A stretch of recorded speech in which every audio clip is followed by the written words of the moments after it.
Circumcision is no longer widely practiced or accepted in much of the world. The United States is a notable exception, whose doctors still promote circumcision as a normal medical surgery. However, attitudes about circumcision are quickly changing. In November 2020, a major new paper was published by prominent legal scholars in the Cornell Journal of Law and Public Policy, with the simple title, "Is Circumcision a Fraud?" This paper lays out in detail why circumcision is not only a violation of medical ethics, but also unlawful and fraudulent under current U.S. law. The scale of the fraud is potentially vast, possibly in the tens or even hundreds of billions of dollars. This has enormous implications for doctors, hospitals, patients, and American society. Here are the 5 points in the paper you need to know. 1. Circumcision is impossible to justify on medical grounds. 2. Circumcision violates a child's right to bodily integrity.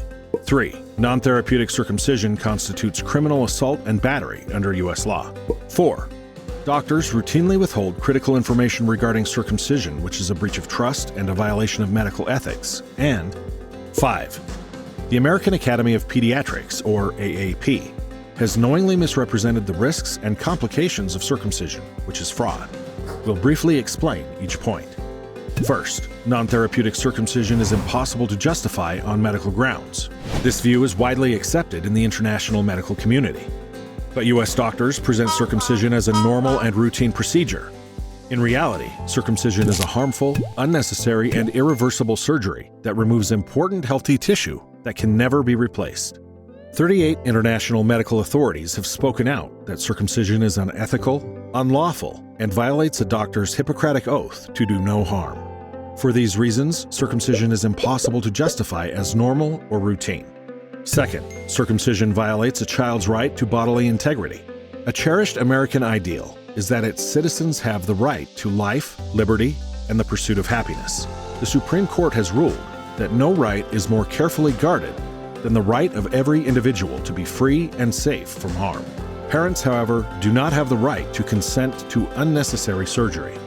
For example, they can't cut off a baby's finger just because they want to, nor may doctors conduct unnecessary surgery due to their Hippocratic oath to do no harm.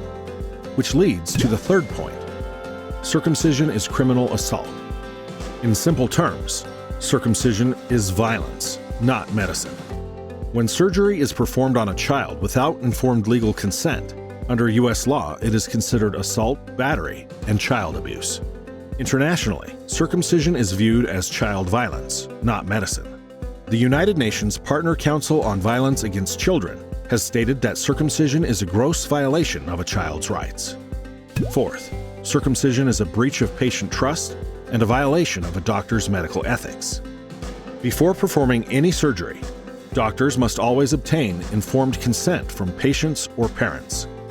To obtain consent, doctors must fully inform patients or parents of the surgery's risks and complications. Circumcision has a list of at least 50 possible complications. By routinely withholding this critical information, doctors breach their duty to fully inform patients and tell the truth. This is illegal and unethical. Fifth, and crucially, circumcision is intentional fraud by the American Academy of Pediatrics and participating physicians.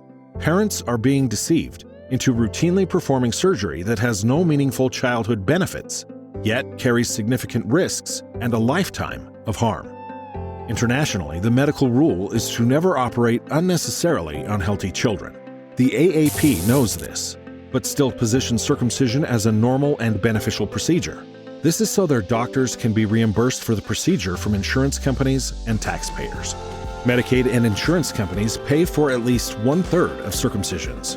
If circumcision was recognized as the unnecessary surgery that it is, AAP stakeholder members would be impacted by a significant decline in revenue.